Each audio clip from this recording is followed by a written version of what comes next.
할렐루야, 반갑습니다. 오늘은 하나님 나라의 관점으로 성경 관통 두 번째 시간입니다. 지난주에 이어서 오늘도 하나님의 나라의 관점이라는 것이 무엇인지를 좀 개요를 설명하고 전체적으로 그 개념을 잡는 데 여러분들에게 강의를 하고요. 다음 주부터는 이 하나님 나라의 관점이 또 우리 성경을 좀 더 살펴보면서 그 의미들을 더 구체적으로 살펴보는 것이 중요할 것 같습니다.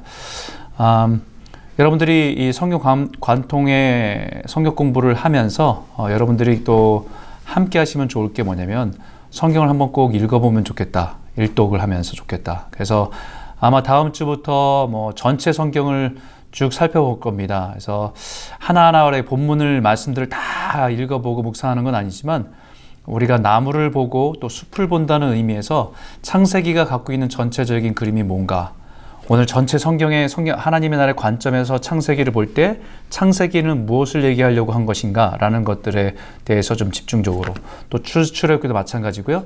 그런 식으로 이렇게 성경 공부를 해 나갈 겁니다. 여러분들이 참고하셔서 그 진행에 따라서 여러분들이 성경도 읽어 가시고 따라오시면 더 좋은 효과 또 은혜가 있을 거라고 믿습니다. 성경을 이 66권이라고 하는 구약과 신약이 있는데, 이 66권이라는 이 성경에 이걸 만약에 딱 한 단어로만 표현한다고 한다면 뭘 말할 수 있을까요? 이걸 꽉 짜서 딱 정말 성경을 함축해서 말할 수 있는 단어가 하나가 있다고 한다면 어떤 거가 되겠습니까? 사랑, 구원, 언약, 다 맞는 말입니다. 다 맞는 말인데, 그러나 이 모든 것을 함축할 수 있는 단어는 예수 그리스도입니다. 성경은 예수님에 관한 책이에요. 한 사람의 인생의 이야기를 담기도 하고 또 이스라엘의 역사의 이야기를 담기도 하지만 결국은 궁극적으로 예수를 향해서 성경은 말하고 있고 집중되어 있다는 것입니다. 예수님 안에 구원이 있고, 예수님 안에 하나님이 우리를 얼마나 사랑하신지 그 사랑이 표현되어 있고, 예수님 안에 은혜가 담겨져 있기 때문입니다. 예수님도 요한복음 5장 39절에 너희가 성경에서 영생을 얻는 줄 생각하고 성경을 상고하거니와 이 성경이 곧 내게 대하여 증거하는 것이로다 라고 분명히 말씀합니다. 예수님이 성경이라고 말씀하신 것은 구약 성경입니다. 그죠? 구약 성경이 메시아, 또 오실 구원자, 그리스도에 대해서 집중되어 있었다는 것. 그리고 그것이 예수님에 대해서 말씀하고 있었고, 예수님에게 그것이 증명이 됐다는 것을 말씀하고 있습니다. 오랜 시간 속에서 쓰여졌습니다. 오랜 시간 쓰여졌고, 여러 저자들을 통해서 기록되었고, 장르도 역사도 있고, 또 거기에는 사람들의 어떤 문학 작품처럼 어떤 시도 있고 고백도 있습니다. 장르도 다양하지만 그 다양성 안에 통일성은 분명합니다. 그것은 뭐냐면 예수 그리스도에 대한 책이 성경이다라는 말씀이죠. 이 예수님이 천국에 대해서, 하나님 나라에 대해 선포하시고 또 가르치시고 또 하나님의 나라의 능력을 보여주신 것으로 하나님 나라가 이 땅 가운데 시작되었다고 말합니다. 그리고 하나님의 나라의 복음이 사도들을 통해서 예루살렘과 유대와 사마리아와 땅끝까지 확장되면서 전파되어지고, 결국 예수 그리스도가 왕으로 다시 오시는 그때에 하나님의 나라가 완성된다고 우리에게 말하고 있는 거지요. 하나님의 나라. 지난 시간에 잠깐 말씀드렸듯이 천국이라고 표현하는 것은 유대인들의 대상으로서 기록한 마태가 의도적으로 하나님의 이름을 피하고, 하나님의 이름을, 직접적인 이름을 피하고 장소적인 개념으로 천국이라고 부른 것입니다. 그래서 우리가 생각하는 천국, 하나님의 나라를 이해할 때 천국, 천당 이런 많은 그 부분들을 표현해서 장소적인 개념으로 많이 이해하고 있습니다. 장소적인 개념이 없지는 않지만 자칫 오해하면 천국을 죽음 이후에 가는 장소적인 개념으로 이해해서 지금 살아간 삶에 대해서는 우리가 간과하고 또 잘못 살아갈 수 있고 오해할 수 있기 때문입니다. 잘못하면 우리의 지금 살아가는 삶은 괜찮고 우리는 예수님의 생명을 얻었기 때문에 죽어서 천국 가는 것이 보장된 사람이다 라고 하는 것이 맞는 얘기 같지만 한 부분에 약해진 것은 뭐냐면 오늘 살아가는 우리의 삶 속에 하나님의 나라가 무엇인가, 어떻게 우리 삶 가운데 하나님 나라가 이루어지는 것인가, 이 부분을 간과하고 살아갈 수 있다는 것입니다. 이 그림을 잘 보시지요. 이 글을 잘 보시면 회개하라 천국이 가까이 왔느니라라고 선포한 세례 요한과 동일하게 동일한 메시지로 공생애를 시작한 예수님을 통해서 이 땅에 하나님의 나라가 임했습니다. 하나님의 나라가 임했습니다. 근데 여전히 예수님을 만난 사람들도 하나님의 나라, 그 천국을 이스라엘의 회복, 로마로부터 통제받고 있고 또 압제당하고 있는 그 상황 속에서 다윗 왕국의 재현, 메시아가 와서 그 땅을 회복시켜 줄 것에 대한 기대를 가지고 그들은 하나님의 나라를 잘 이해하지 못했던 것도 사실이 있습니다. 그래서 예수님께서는 백성들에게 이렇게 말하죠. 하나님의 나라는 볼 수 있게 임하는 것이 아니요, 또 여기 있다 저기 있다고도 못하리니 하나님의 나라는 너희 안에 있느니라 라고 말씀합니다. 이미 하나님의 나라가 임했다라고 얘기합니다. 이미 이미 유대 땅 안에, 유대 백성들 안에 예수 그리스도가 오시고 복음이 선포되어지고 하나님 나라의 복음이 선포되어지고 그것을 믿는 사람들 안에 이미 하나님 나라가 임했다라고 말합니다. 그 하나님의 나라에 대해서도 사도 바울도 동일하게 말하지요. 로마서에 하나님의 나라는 먹는 것과 마시는 것이 아니요 오직 성령 안에 있는 의와 평강과 희락이라 라고 분명히 말씀합니다. 하나님을 믿고 주로 고백한 사람들은 이미 하나님의 다스림 가운데 들어가서 그 안에서 누리고 있는 영적인 증거가 의로움, 그리고 평강, 희락이라고 하는 거지요.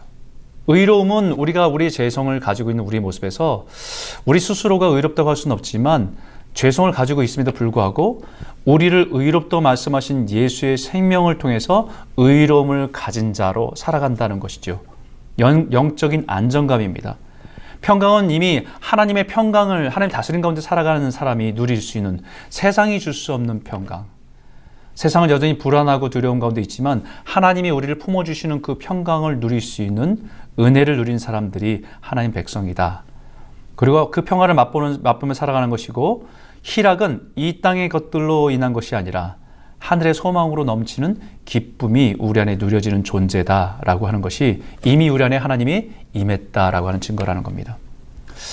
그러나 이 땅에서 여전히 사단의 권세가 득세하고 죄가 존재하기 때문에 우리는 늘 갈등하고 또 시험 가운데 넘어지기도 하고 그 속에서 완전한 나라를 하나님 나라를 완전하게 경험할 수는 없습니다. 누릴 수는 없습니다.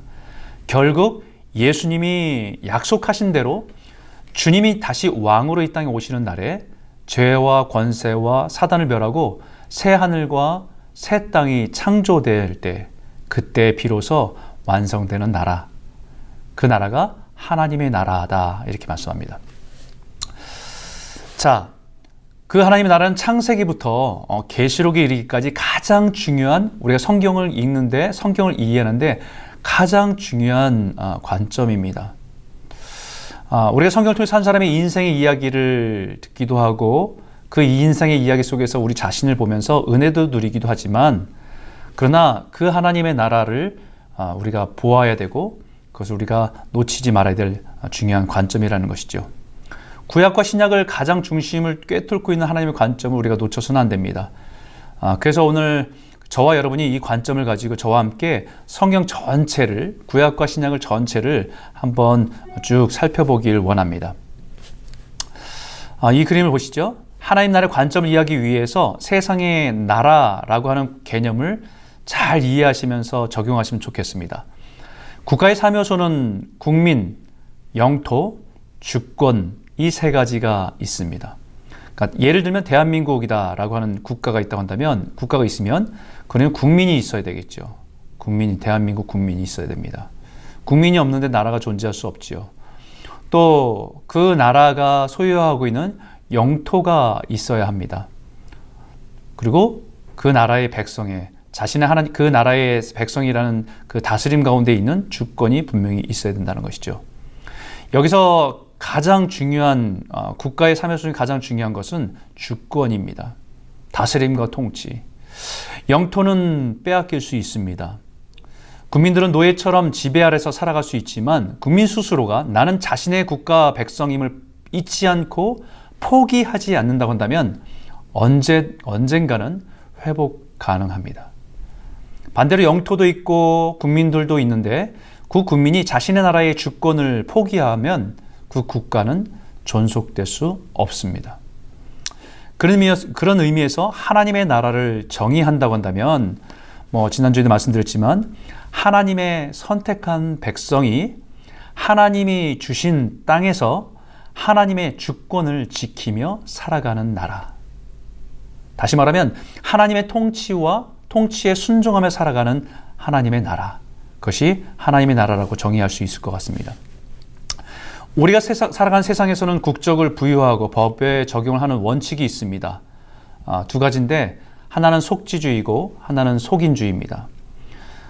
속지주의라는 것은 땅에 근거한 거고요. 속인주의라고 하는 것은 사람에 근거한다는 얘기죠. 대한민국은 속인주의입니다. 그렇기 때문에 대한민국 국민이라고 한다면 어느 나라에 살든지 대한민국 국민이고 대한민국 법에 적용됩니다. 또한 미국과 캐나다는 속지주의라 대한민국 사람, 중국 사람, 일본 사람이라 하든 그들이 사는 나라, 그 나라의 법에 통제받게 됩니다. 그래서 태어난 아기의 국적도 대한민국에서 태어난 아이들은 그 부모의 국적을 따라가게 되어 있고 미국이나 캐나다에서 태어나는 아이들은 태어난 나라의 시민권자가 됩니다. 하나님의 백성은 하나님의 선택에 의해서 이루어집니다. 땅 때문도 아니고 자신의 부모님 때문도 아니고 자신의 민족 때문도 아닙니다. 하나님의 언약을 통해서 하나님의 백성으로 삼아주십니다. 그리고 그들에게 살아갈 수 있는 땅을 선물로 주시고 그 땅에서 살아가기 위해서는 분명한 조건이 있죠. 그것은 뭐냐면 하나님의 통치, 하나님의 다스림 가운데 살아가는 것입니다. 하나님의 백성으로 하나님의 주권을 인정하면서 살아가도록 부르셨습니다. 그래서 성경은 언약이 굉장히 중요한 주제가 됩니다. 창세기서부터 계시록까지 하나님의 언약의 책이라고 얘기해도 틀린 것이 아닙니다. 그래서 성경을 Covenant, Testament라고 얘기하죠. Old Covenant, New Covenant, Old Testament, New Testament. 구약, 신약이라고 말하고 있는 것입니다. 언약의 관점에 다시 한번 보면 창세기 첫 이야기가 아담과 하와의 이야기잖아요. 하나님과 아담과의 언약을 맺으시는 것. 아담과 하와를 창조하시고 그들에게 에덴 동산을 주셨습니다. 그리고 그 땅을 다스리라고 맡기셨지요. 그들이 그 땅에서 지켜야 할 하나님의 주권은 모든 나무의 실과 언덕에 있는 모든 것들을 다 생명나무와 모든 것들을 다 먹을 수 있고 누릴 수 있습니다. 그런데 그들에게 딱 한 가지 구별하라고 주신 것이 뭐냐면 에덴 동산 중앙에 생명나무와 선악과 나무가 있음을 보고 거기에서 선악을 알게 하는 나무는 먹지 말라. 그것은 하나님의 주권을 지키도록 너는 하나님의 백성으로 하나님의 주권을 지키며 살아갈 존재인 것을 기억하고 살아가라고 그들에게 주신 하나님의 언약입니다. 그런데 어떻게 됐습니까? 실패했습니다. 하나님의 다스림, 하나님의 통치를 거부하고 자기 스스로 하나님이 되려고 했던 결정이 선악과를 먹는 거였기 때문입니다. 하나님처럼 되라고 유혹한 사단의 말에, 뱀의 말에 꼬임에 넘어가서 하나님을 주권을 지키며 살아가기보다는 자기가 하나님이 되어서 살려고 했던 인간의 욕심이 첫 번째 원죄의 모습으로 나타납니다. 그 이후에 타락한 백성들을 홍수로 심판하시고 나서 다시 노아에게 언약을 이루시는데 창세기 1장에 있던 문화 명령이라고 하죠. 그 명령을 동일하게 노아에게 주십니다. 그러나 그 백성들 또한 바벨탑을 쌓으며 하나님께 대적하는 모습으로 나타나니까 이제는 하나님께서는 다시 아브라함을 택하셔서 그에게 언약을 주시고 모세를 통해서 그 언약을 통해 하나님 백성을 이뤄 가시는 모습으로, 그리고 약속하신 가나안 땅으로 그들에게 나아가도록 인도하십니다. 언약이지요. 그리고 그 언약이 이제는 육적인 이스라엘을 넘어서 믿음으로 고백하면 주를 고백하며 믿는 우리들인 성도들에게 하나님의 백성으로 삼아주시고, 그리고 우리가 살아가는 모든 땅을 주시면서 이 땅에서 하나님의 언약인 하나님의 말씀을 지키며 살아가도록 우리를 부르신 것이 성경의 이야기입니다. 그리고 나서 마지막 궁극적으로 새하늘과 새 땅을 이루시는 그 완전한 약속, 하나님의 통치가 이루어지는 날까지 우리에게 사명으로 살아가라고 부르시고 있는 거지요. 허락하신 땅에서 하나님의 다스림 통치를 실현하는 것이 이 땅에 하나님의 나라를 이루어가는 삶입니다. 그래서 이 관점으로 이해한다고 한다면 죄에 대한 것도 이 관점으로 분명하게 설명할 수 있습니다. 죄는 세상에서는 금지된 것을 깨트리거나 범하거나 하는 것을 죄라고 얘기하지만 성경은 죄를 하나님의 다스림을 거부하는 것이 죄인 것을 말합니다.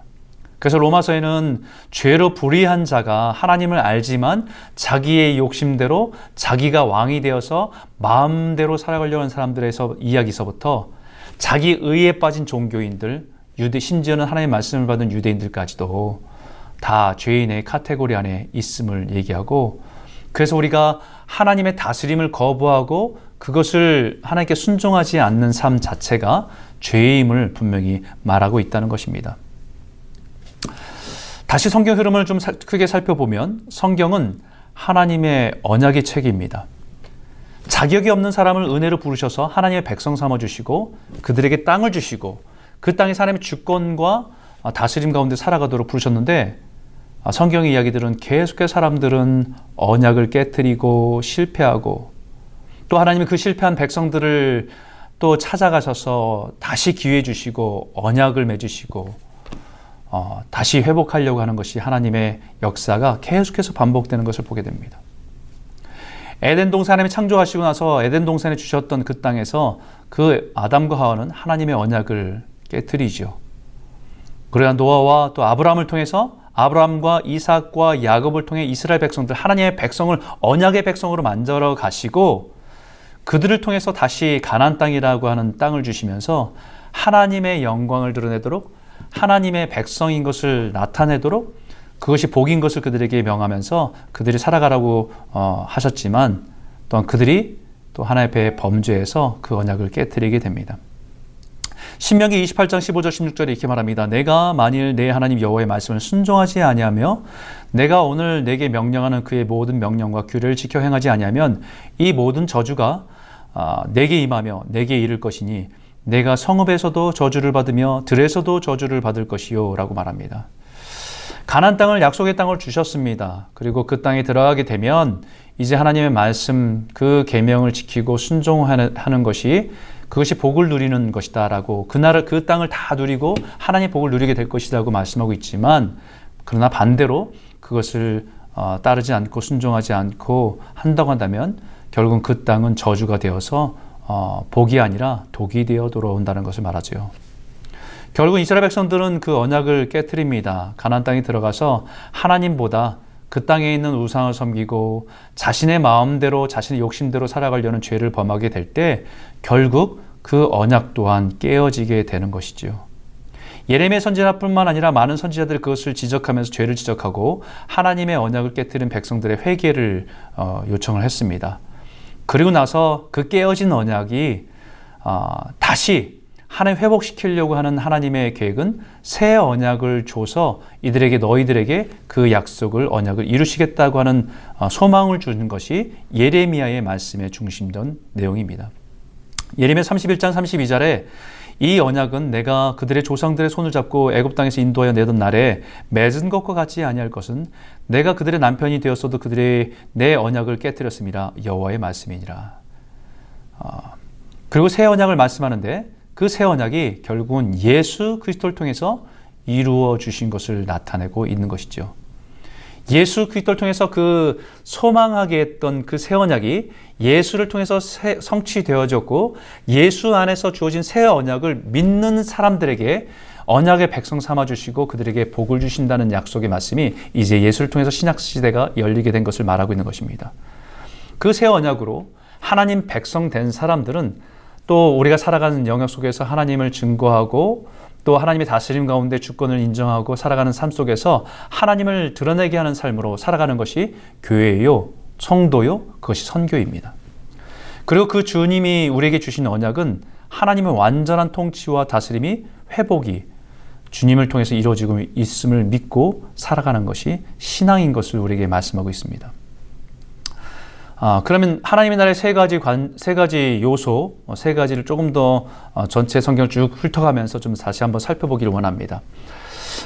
세 가지 요소, 하나님 나라의 세 가지 요소, 백성, 땅, 주권. 그죠? 백성, 땅, 주권. 이 하나님의 백성인 국민이라고 하는 백성은 하나님의 언약으로 세우셨습니다. 탁월한 사람, 강한 사람을 취해서 내 백성 삼아주시겠다고 얘기한 것이 아니라 하나님의 은혜로, 하나님의 언약으로 하나님의 백성 삼아주신 것이 하나님의 나라의 백성들입니다. 아담과 하와가로 시작해서 아브라함의 후손, 이스라엘, 그리고 우리의 성도들, 지금 시대의 성도들에 이르기까지 하나님의 은혜 안에 선택되어진 백성들의 모습입니다. 자, 이 말씀을 보시죠. 창세기 1장 27절에서 28절에 있는 말씀입니다. 아담과 하와에게 주신 말씀이에요. 하나님이 자기 형상 곧 하나님의 형상대로 사람을 창조하시되 남자와 여자를 창조하시고 하나님이 그들에게 복을 주시며 하나님이 그들에게 이르시되 생육하고 번성하여 땅에 충만하라. 땅을 정복하라. 바다의 물고기와 하늘의 새와 땅에 움직이는 모든 생물을 다스리라 하시니라. 하나님의 형상을 지음받은 사람, 그리고 그들에게 그 모든 만물을 맡기시면서 다스리라 라고 말씀하셨어요. 하나님의 형상을 지음받은 하나님의 백성은 대리자입니다. 청직입니다.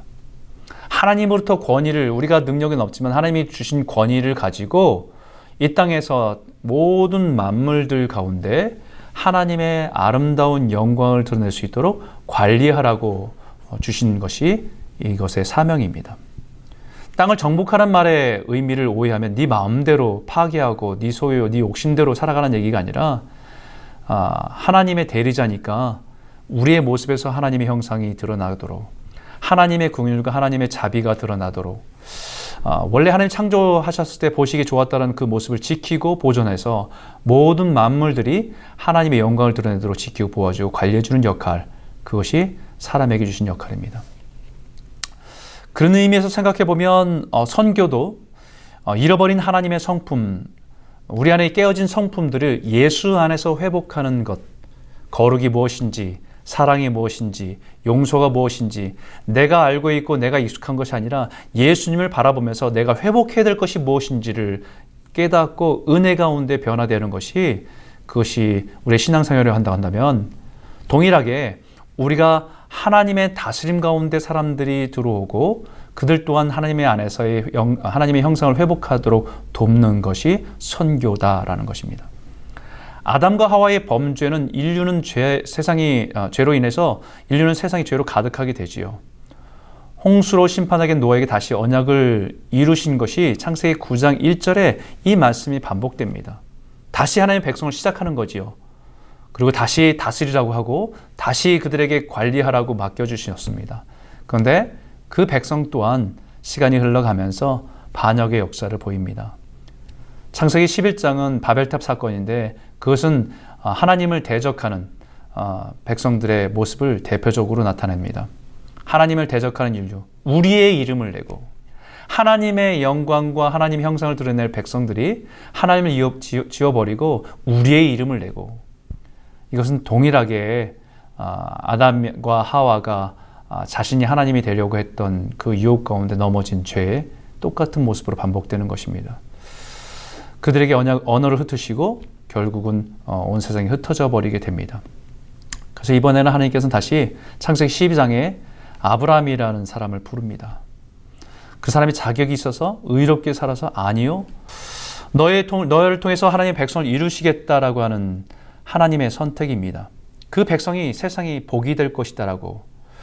그 이스라엘 백성들을 약속한 백성들을 통해서 잃어버렸던 세상 사람들이 하나님의 모습을 잃어버리고 하나님의 영광을 잃어버린 사람들이 그 백성들을 보면서 하나님을 알아가도록 그 회복의 길로 들어올 수 있도록 그것이 복인 것을 나타내는 백성이 하나님의 백성의 모습이었다는 거지요.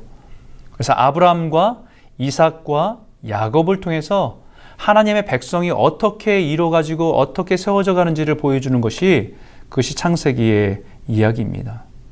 그 언약이 아브라함의 하나님, 이삭의 하나님, 야곱의 하나님의 그 언약을 붙들고 산다는 것을 계속해서 반복하는 이유가 하나님의 백성은 그 언약 가운데 세워진 백성인 것을 말하고 있는 것이죠.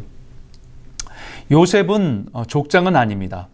그러나 요셉은 애굽으로 들어간 70명의 이스라엘 백성들이 400년 또는 혹은 430년 동안에 출애굽을 할 때에 그들을 애굽으로부터 보호할 수 있는 하나님의 백성을 보호할 수 있도록 하나님께 요셉이란 사람을 통해서 그것을 준비시켜 주신 하나님의 백성을 보호하기 위해서 준비시킨 인물이 요셉이라고 볼 수 있는 겁니다.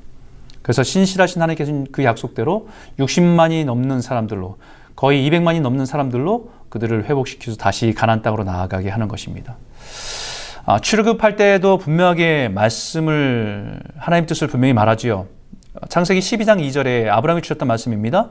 내가 너로 큰 민족을 이루고 내게 복을 주어 내 이름을 창대하게 하리니 너는 복이 될지라 라고 말씀했던 그 말씀, 하나님은 그 오랜 세월 속에서 그 하나님의 백성들이 이루어가는 모습 속에서 세대는 바뀌었고 그 조상들은 세상을 떠났지만 하나님은 언약을 잊어버리지 않았다는 것을 출애굽기 6장 7절에 너희는 내 백성으로 삼고 나는 너희 하나님이 되리니 나는 애굽 사람의 무거운 짐 밑에서 너희를 빼낸 너희 하나님 여호와인 줄을 너희가 알지라.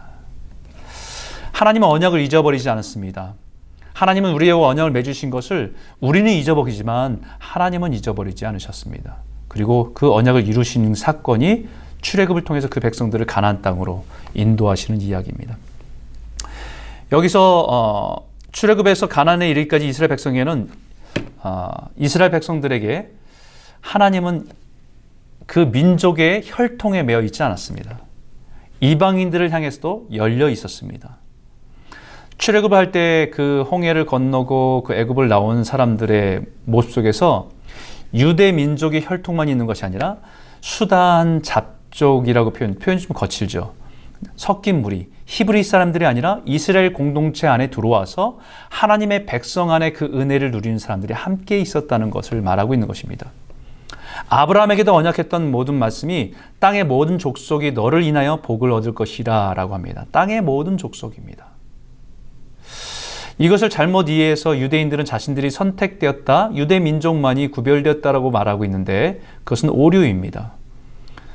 분명히 땅의 모든 족속이 하나님을 알도록 세운 족속이 유대민족이고 이스라엘 백성이지 그들만이 하나님의 백성 삼아주시려고 한 것은 아니라는 거지요.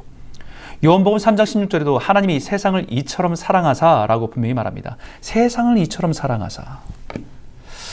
그래서 그 유대인의 그 이스라엘 역사 속에서도 볼 때도 여호수아가 정복하는 과정에 이방 여인이 들어오죠. 라합이라고 하는 가나안 여인이.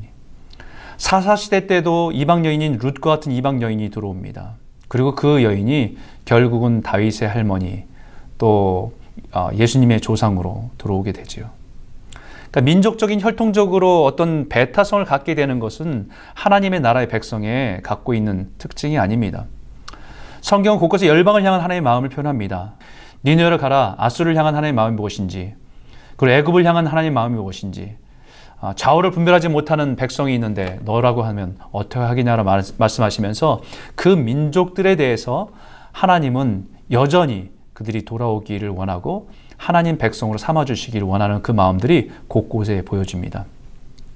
성경은 이스라엘 백성들의 역사를 중심으로 흘러가고 구원의 역사를 풀어가기 때문에 우리가 오해하는 것은 이스라엘 백성들만 선택받은 백성이다라고 착각하는 이유가 거기에 있습니다. 하지만 하나님은 이스라엘 백성들을 통해서 모든 나라의 모든 열방에 복이 되고 하나님을 알아가는 백성들로 품기 위한 하나님의 마음이라는 것을 말씀합니다. 유대주의는 믿음이 아니라 믿음의 약속의 언약의 백성으로서 하나님의 백성이 됐다는 것이 아니라 혈통과 민족에 의해서 하나님의 백성이 됐다고 하는 착각에 빠지는 것이 유대주의라고 할 수 있는 거지요. 뭐 더 나간다고 한다면 우리가 믿음의 가정에서 태어났기 때문에 기독교의 가정에서 태어났기 때문에 내가 하나님의 백성이라고 착각하는 것과 같을 수도 있습니다. 그것은 결국 그 언약 가운데 있느냐 아니냐의 차이이지 내가 어느 집안에 태어났냐 아니냐의 것은 아닙니다. 분명히 요한복음 1장 12절에 분명히 말합니다. 영접하는 자 곧 그 이름을 믿는 자들에게는 하나님의 자녀가 되는 권세를 주셨으니라고 말합니다. 하나님을 선택한 백성을 자기 백성을 삼으시고 그들의 하나님이 되어서 이 땅에 하나님 나라를 이루어 가십니다. 예수님을 통해서 더 분명히 말하는 그 이름을 믿는 자 누구든지 유대인이나 헬라인이나 차별이 없습니다. 주의 이름을 부르는 자 누구든지. 우리가 경상도 사람, 전라도 사람을 나누지, 우리가 이방인 사람, 유대인들을 나누지, 우리가 백인과 흑인과 황인을 나누지, 하나님께서는 한 인류로 하나님의 형상으로 지음받은 한 혈통으로 하나님의 소생으로 우리를 기억하신다라는 겁니다. 세계 선교의 사명도 마찬가지죠. 모든 민족을 제자로 삼아 아버지와 아들과 성령의 이름으로 세례를 베풀고 내가 너희에게 분반 모든 것을 가르쳐 지키게 하라. 볼지어다 내가 세상 끝날까지 너희와 항상 함께 있으리라 하시니라. 마지막 예수님께 주신 선교의 대사명, 이것도 모든 민족입니다. 모든 민족. 제자로 삼아 뭡니까? 모든 것을 가르쳐 지키게 하라. 하나님의 주권을 인정하고 그 약속대로 살아가도록 하라. 그 마지막으로 계시록에서도 마찬가지죠. 내가 들으니 보좌에서 큰 음성이 나서 이르되 보라 하나님의 장막이 사람들과 함께 있으니 하나님이 그들과 함께 계시리니 그들은 하나님의 백성이 되고 하나님이 친히 그들과 함께 계셔서 이기는 자는 이것을 상속으로 받으리라. 나는 그의 하나님이 되고 그는 내 아들이 되리라. 마지막까지 성경의 관심은 하나님의 백성의 회복과 구원입니다. 하나님의 주권을 인정하고 하나님의 백성의 관계 속에 있는 사람들의 회복. 이게 백성이라고 하는 요소가 성경 전체로 이어져 있는 것을 우리가 볼 수 있는 거지요. 두 번째 요소는 땅입니다. 하나님께서는 하나님의 백성에게 땅을 주셨다고 말씀드렸죠. 그리고 그 땅에서 살아갈 수 있는 조건은 그 땅이 그들에게 복이 될 수 있는 조건이라고 할 수 있겠죠. 조건은 하나님 주권을 선포하면서 살아가도록 부르셨다, 맡기셨다라는 겁니다. 아담과 하와에는 에덴 동산을 맡기셨고 아브라함을 통해서 이루어진 이스라엘 백성들에게는 가나안 땅을 맡기셨고 이제는 믿음으로 하나님의 자녀가 된 우리들에게는 온 땅을 맡기셔서 이제는 그 은혜 가운데 하나님의 주권을 지키며 살아가라고 말씀하고 있는 겁니다. 로마서 5장에 보게 되면 복음을 설명하면서 뭐라고 얘기했냐면 아담으로 인해서 죄가 들어왔고 그가 불순종에 의해서 우리가 죄악의 영향력 가운데 있지만 실패했지만 두 번째 아담인 예수 그리스도를 통해서 생명을 통해 들어와 그분의 순종을 통해서 우리에게 생명의 길이 열렸고 은혜의 길이 열렸음을 우리에게 분명히 말씀하고 있습니다. 이 땅의 개념은 하나님 백성의 영토죠. 우리에게 선물로 주신 그 땅. 그 땅이 이렇게 말해 창세기 17장 8절에 내가 너와 후손에게 내가 거류하는 이 땅 곧 가나안 온 땅을 주어 영원한 기업이 되게 하고 나는 그들의 하나님이 되리라 라고 말씀합니다. 하나님께서 그 땅을 주시면서 그들이 그 안에서 하나님을 인정하고 하나님의 주권을 지키며 하나님 허락하신 것을 누리고 살아가고 그것이 그들에게 복이 되고 또 그것을 통해서 하나님의 영광이 나타나면서 하나님을 드러내는 복된 그 기업으로 민족으로 살아가기를 원하셨다라는 겁니다. 그게 땅에서 그들에게 허락하신 땅에 살아가는 삶의 원리입니다. 그리고 이스라엘 백성들에게는 이제 가나안 땅을 주셨지요. 약속하셔서 가나안 땅에 들어가게 하십니다. 가나안 땅에 들어가거든 그 땅의 원주민을 너희 앞에 다 몰아내고 그 새긴 석상과 부어 만든 우상을 다 깨트리며 산당을 다 헐고 그 땅을 점령하여 거기에 거주하라. 내가 그 땅을 너희 소유로 너희에게 주었음이라. 너희가 만일 그 땅의 원주민을 너희 앞에서 몰아내지 아니하면 너희가 남겨둔 자들이 너희의 눈에 가시와 너희의 옆구리에 찌르는 것이 되어 너희가 거주하는 땅에서 너희를 괴롭게 할 것이요 나는 그들에게 행하기로 생각한 것을 너희에게 행하리라. 가나안 땅에 들어가서 살아가는 그 복된 땅을 살아가는 조건 하나, 그것은 하나님의 주권을 인정하고 하나님의 말씀을 순종하며 살아가는 것입니다. 그러나 그 땅이 우상이 되어서 하나님을 거부하고 자기 자신이 왕이 되어서 마음대로 살아가려고 할 때 그것은 죄라고 말씀하고 있고요. 그 땅은 오히려 그들에게 복이 아니라 독이 되어서 그들에게 파멸로 또 멸망으로 찾아오게 된다는 것을 말하고 있는 것입니다. 이 말씀 한번 읽어볼까요? 사무엘하 7장 23절에 있는 말씀인데 땅에 어느 한 나라가 주의 백성 이스라엘과 같으리까 하나님이 가서 구속하사 자기 백성으로 삼아 주의 명성을 내시고 그들을 위하여 큰 일을 주의 땅을 위하여 두려운 일을 애굽과 많은 나라들과 그의 신들에게서 구속하신 백성 앞에서 행하셨사오며 다윗이 어디로 가든지 여호와께서 이기게 하셨더라.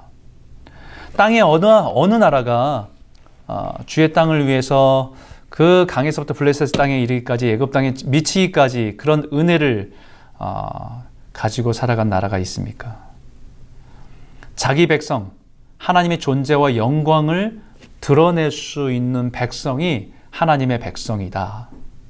우리가 어디를 가든지 간에 대한민국 사람이면 대한민국의 모습으로, 우리가 어디를 가든지 간에 캐나다 사람이면 캐나다의 모습으로, 우리가 하나님 그 속한 나라가 드러나는 것처럼 하나님의 백성의 삶에서는 하나님이 드러나야 된다는 거죠. 하나님의 다스림이 드러나야 되는 것입니다. 그들의 삶 속에서 이스라엘 백성들이 순종하고 살아갈 때 그 역사 속에서 이스라엘 백성의 역사 속에 나타났던 놀라운 기적과 능력은 하나님의 백성을 통해서 하나님이 나타내기를 원하시는 하나님의 능력과 하나님의 영광이었다는 것입니다. 그 대표적인 예로서 여기 지금 다윗을 설명하는데 다윗을 통해서 하나님의 영광을 마음껏 드러나셨다는 거예요. 마음껏 어디로 가든지 골리앗 앞에서 블레셋 싸움에서 어디로 가든지 그게 하나님이 그 뒤에 든든하게 지키고 있는 내 백성인 것을 모든 사람들한테 증거하는 모습이었다는 겁니다. 그래서 유다와 이스라엘 백성의 인구가 바닷가의 모래같이 많게 되며 먹고 마시며 즐거워하였으며 솔로몬이 그 강에서부터 블레셋 사람의 땅에 이르기까지와 애굽 지경에 미치기까지의 모든 나라를 다스림으로 솔로몬이 사는 동안에 그 나라들이 조공을 바쳐 섬겼더라. 그 영향력이 점점 커져서 다윗 때의 그 영향력이 아들 솔로몬에게 이어지고 솔로몬 때의 그 영광이 모든 나라로부터 그 나라를 보면서 하나님이 다스리고 있는, 통치하고 있는 그 영광을 보게 하는 나라였다라는 것을 말씀하고 있는 겁니다. 그런데 솔로몬에게 분명하게 말했습니다. 그 하나님의 영광은, 그 땅의 운명은 어디에 있는가? 그것은 내 아버지 다윗이 행함과 같이 마음을 온전히 하고 바르게 하여 내 앞에서 행하며 내가 내게 명령한 대로 온갖 일에 순종하며 내 법도와 율례를 지키면. 솔로몬에게 분명히 말씀한 그 땅의 그 영화, 너희 아버지 때에 있었던 하나님의 영광의 영화가 지속될 수 있는 그 운명은 한 가지. 네 아버지 다윗처럼 하나님의 주권을 지키며 순종하는 것에 달려있다라는 겁니다. 정치도 아니고 전쟁의 강력한 무기도 아니고 하나님의 다스림을 인정하고 지키는 것, 그것이 그 영광이 이어지는 유일한 주권을 인정하는 길이다. 다윗의 길을, 다윗의 주권을 지키고 살아가는 것. 그러면 땅의 복을 누리게 되지만 반대로 자손이 돌아서고 하나님의 계명과 법도를 지키지 않으면, 다른 신들을 섬기고 경배하면 그 다음에 뭐라고 되냐면 너희에게 준 땅에서 끊어버릴 것이다 라고 말하고 있습니다. 그러면 이것이 물리적인 땅, 그 땅만 이야기하는 것일까요? 그 의미하는 것일까요? 이 땅은 물리적인 우리가 살아가는 땅일 수도 있지만 이 말씀을 보면 어떤 의미인지를 좀 볼 것 같습니다. 미가서 3장 11절 12절에 그들의 우두머리들은 뇌물을 위하여 재판하며 그들의 제사장은 삭슬을 위하여 교훈하며 그들의 선지자는 돈을 위하여 점을 치면서도 여호와를 의뢰하여 이르기를 여호와께서 우리 중에 계시지 아니하냐 재앙이 우리에게는 임하지 아니하리라 하는도다. 이러므로 너희로 말미암아 시온은 갈아엎은 밭이 되고 예루살렘은 무더기가 되고 성전에 사는 수풀의 높은 곳이 되리라. 무슨 얘기냐면 그 땅에 우리가 밟고 사는 그런 물리적인 땅을 얘기하기도 하지만 우리 인생에 맡겨주신 하나님의 영광을 드러내도록 맡겨주신 그것들이 모든 것이 다 땅입니다. 여기 우두머리, 선지자, 제사장 그들에게 맡겨준 땅은 재판자에게는 재판하는 영역이 그들에게 맡겨진 땅이고 제사장은 성전에서 그들이 할 수 있는 그 일이 그들에게 맡겨주신 땅이고 우두머리라고 하는 리더에게 주신 땅은 그 나라를 통치할 수 있는 모든 영역에 있는 것들이 그들에게 맡겨준 땅들입니다.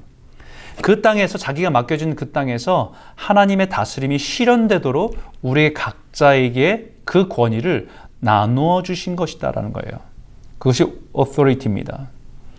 이게 원문에면 엑수시아라고 하는데 에크라고 하는 어디로부터 from 어디로부터라는 의미고 우시아는 본질, 가장 기본적인 본질, 하나님이라고 하는 본질서부터 나온 모든 것들이죠. 그래서 권위는 내가 갖고 있는 것이 아니라 하나님의 권위를 나에게 부여받은 겁니다.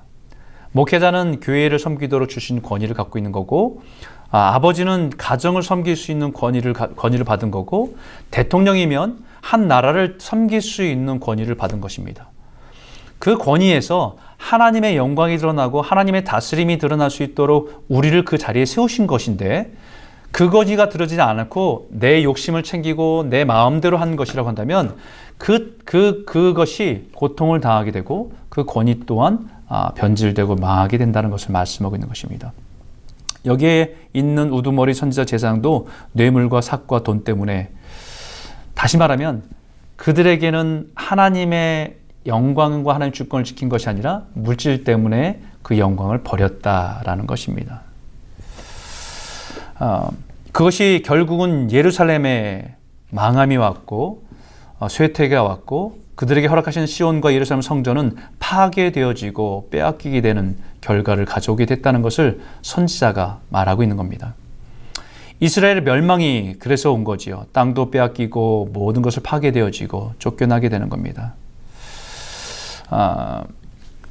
그래서 다시 예수님을 통해서 새 언약을 받은 백성들에게 다시 모든 것을 빼앗겼던 그 땅을 회복하도록 부르신 것들이 이제 사도행전 1장 8절에 오직 성령이 너희에게 임하시면 너희가 권능을 받고 예루살렘과 온 유대와 사마리아 땅까지 이르러 내 증인이 되리라.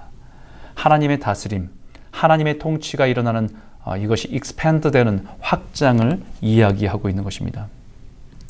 세 번째로 하나님 나라의 세 번째 요소는 주권입니다. 지금까지 반복해서 얘기했지만 이 주권을 지키는 것이 너무 중요하고 우리가 살아가는 삶 속에서 이것이 하나님의 백성다움을 말씀하고 있는 겁니다. 여기에 선악과의 명령에서 율법을 통해서 또 이제 이 시대에 하나님의 말씀인 성경을 통해서 하나님의 통치가 이루어질 수 있도록 우리에게 맡기셨다. 그 삶의 기준이다.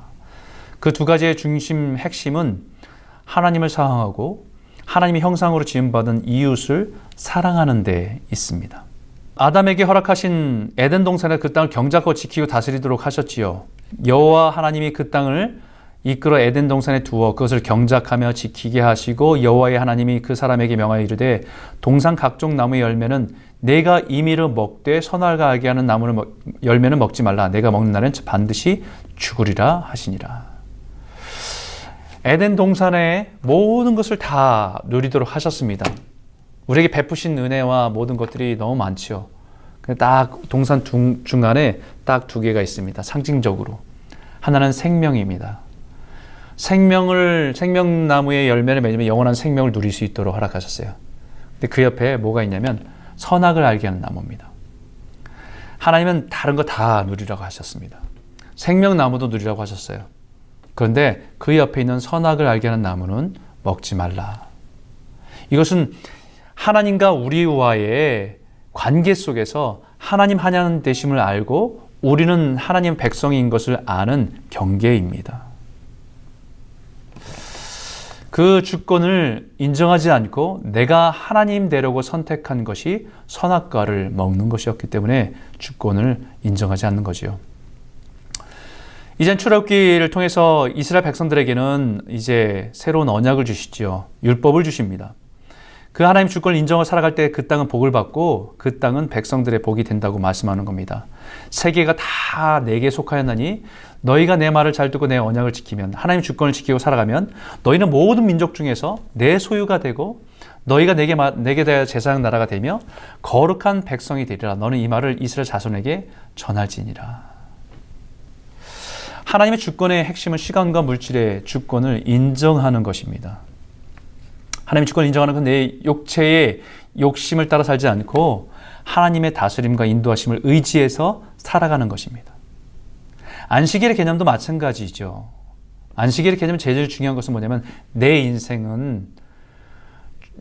주인은 내가 아니라 하나님이다라는 것을 인정하는 자리가 안식일입니다.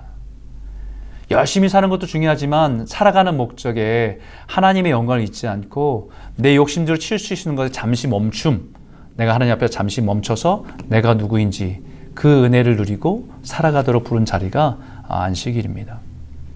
그래서 모든 율법과 선지의 가르침은 핵심은 하나지요. 주권을 인정하며 살아가도록 부르신 것이지요. 이것을 여러 가지의 율법을 수많은 율법으로 또 장로들의 유전들로 말할 수 있겠지만 핵심은 두 가지입니다. 예수께서 이르시되 내 마음을 다하고 목숨을 다하고 뜻을 다하여 주 너희 하나님을 사랑하라 하셨으니 이것도 크고 첫째 되는 계명이요 둘째도 그와 같으니 내 이웃을 내 자신과 같이 사랑하라 하셨으니 이 두 계명이 온 율법과 선지자의 강령이니라. 하나님을 사랑하고 그 하나님을 사랑하기 때문에 하나님 형상으로 지음받은 이웃을 사랑하고 이 두 가지가 율법의 정신입니다. 그래서 신약에 들어와서 사도 바울이 복음을 정리하면서 우리 안에 이 두 가지 소욕이 있음을 인정하면서 말합니다.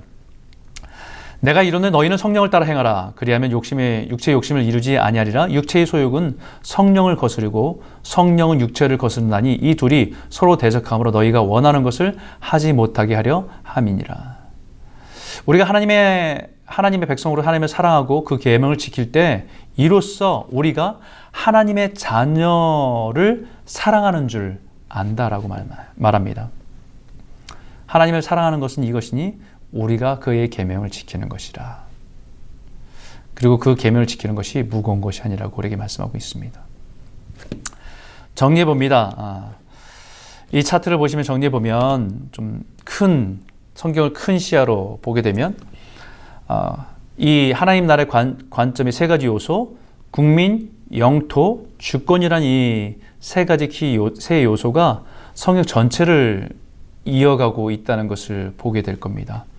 아담과 하와에게 하나님 백성을 선택하시고 지으시고 에덴 동산을 맡기시고 그리고 선악과의 명령을 통해서 하나님의 주권을 지키고 살아가도록 부르셨던 시작이 이제는 이스라엘 백성들에게 하나님의 백성으로 부르셔서 가나안 땅으로 부르시고 약속의 땅으로 부르셔서 이제는 가나안 땅의 약속의 땅을 주시고 하나님의 주시는 율법을 가지고 구체적으로 그것을 지키며 살아갈 수 있도록 주셨어요.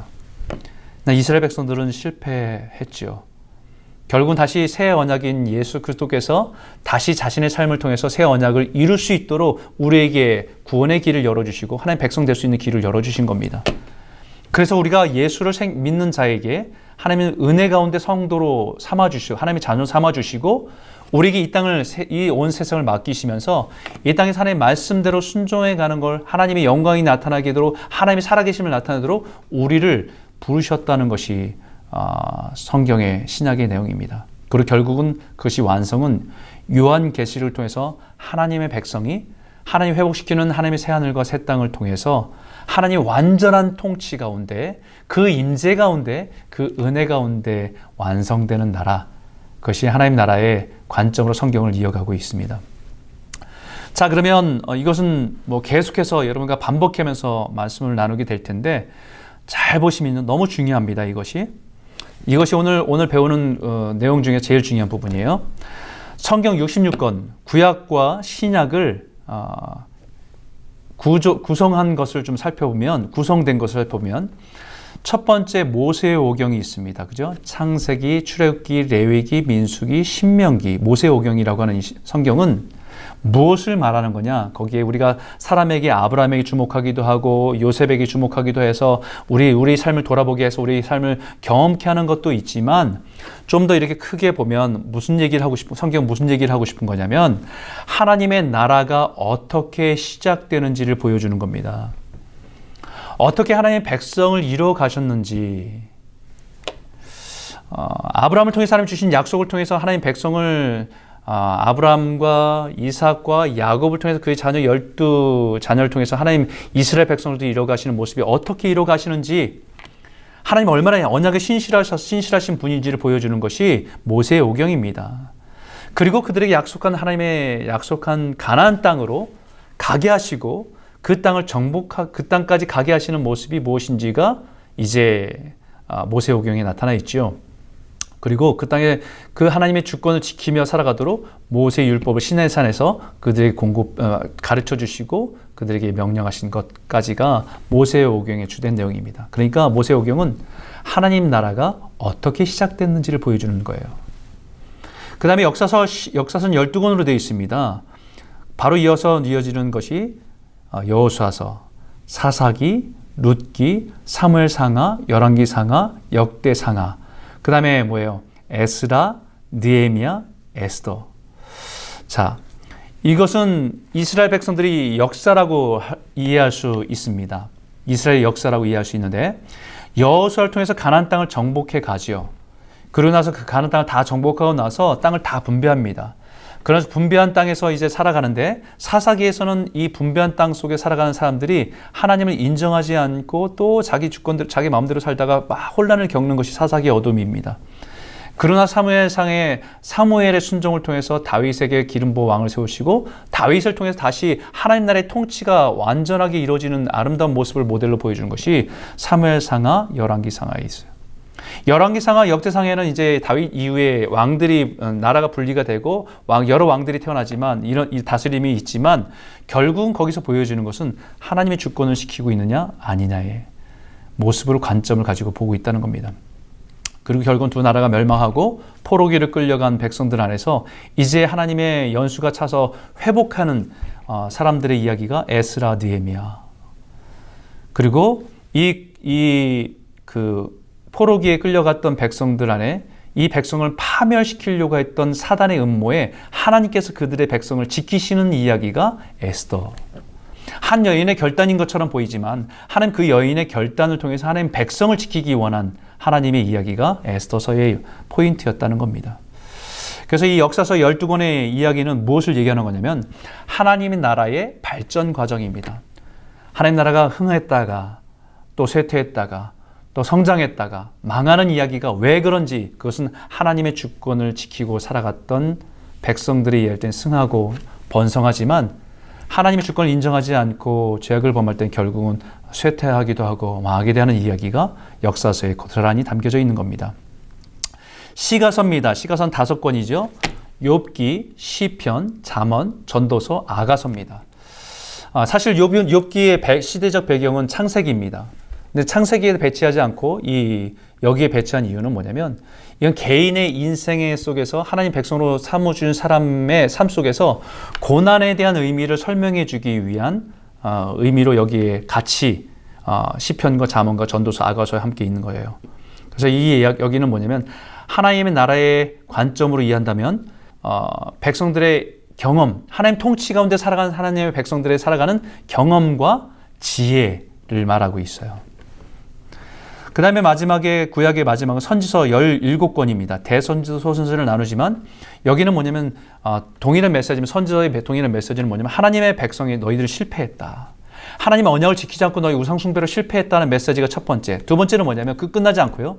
그 두 번째는 그렇지만 하나님은 너희들에게 새 소망을 가지고 회복하려고 하는 계획을 가지고 있다. 이 두 가지가 모든 선지서에 두 기둥처럼 서 있습니다.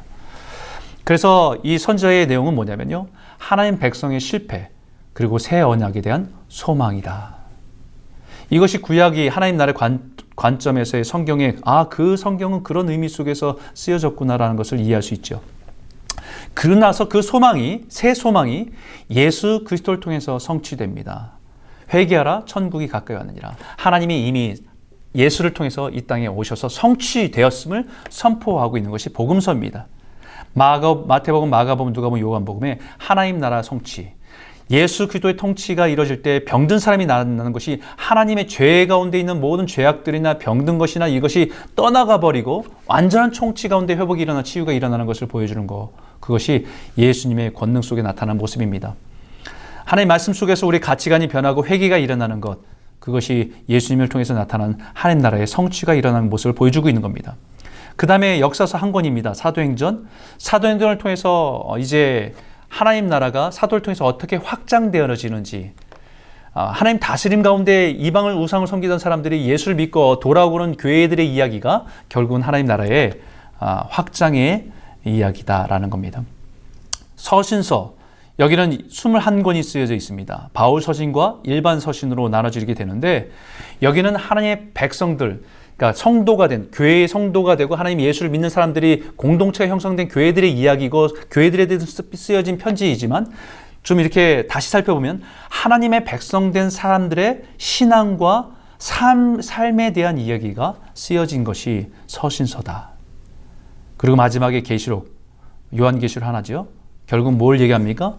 영적인 전쟁 가운데 성도들이 놓여져 있지만 결국은 그 영적인 전쟁에서 결국은 하나님 나라가 완성된다. 이것이 하나님 나라의 관점으로 전체 성경을 이해할 수 있는 관점입니다. 이 관점을 이해할 때 성경 한 구절 가지고 우리가 전체 성경을 왜곡시키는 일은 없어요. 그 성경을 가지고 그 성경에서 주어진 이야기가 무엇인지, 성경은 무엇을 말하고 있는지를 놓치지 않고 있기 때문에 균형을 잡을 수 있습니다. 모든 이단은 한 구절을 가지고 다른 것들을 왜곡시키는 것이 이단이기 때문에요. 그런 부분에 오류를 빠지지 않게 됩니다. 다시 정리를 하면요. 아까 그 피자처럼 조각처럼 이렇게 표현했다고 한다면 이렇게 표현할 수 있겠어요. 모세오경은 하나님 나라의 시작이다. 역사서는 하나님 나라의 발전, 어떻게 발전하고 흥망성쇠하고 결국 망하는 이야기. 그러나 그 시가서는 하나님의 백성의 삶 가운데, 하나님 통치 가운데 살아가는 사람들의 경험과 지혜. 선지서는 하나님 백성의 실패했다. 그리고 새 소망이 있다. 그리고 예수를 바라보게 하는 거예요. 그것이 복음서를 통해서 하나님의 나라가 성취되어 예수님을 통해서 성취되었고, 그 예수를 통해서 성취된 그 복음이 다시 사도를 통해서 확장되어지는 모습들. 그리고 서신서는 하나님 백성의 신앙의 삶과 신앙을 얘기합니다. 그 마지막 예언서는 성도들의 영적인 전쟁과 하나님의 나라의 완성. 이것이 이 성경 전체의 창세기서부터 계시록까지 이어지는 가장 중요한 성경의 중요한 관점입니다. 오늘까지 여러분과 같이 이렇게 성경 하나님 나라의 관점이란 부분들을 좀 개요적인 부분들을 설명해 드렸고요. 다음 주부터는 이제 창세기서부터 쭉 살펴가면서 좀 더 여러분들에게 이 관점을 놓치지 않고 갈 수 있도록 함께 나누는 시간 되겠습니다. 여러분, 이런 어려운 시기 속에 어렵다고만 하지 말고 사실은 우리에게 주어진 특별한 시간들입니다. 우리가 잃어버린 가치들을 다시 회복하고 또 하나님의 말씀을 더 가까이 하고 우리가 하나님 앞에 더 진지하게 하나님 백성으로서 우리 안에 무너진 것은 없는지 다시 회복하고 주님 앞에 서는 귀한 시간들 되셨으면 좋겠습니다. 네, 마치겠습니다. 감사합니다.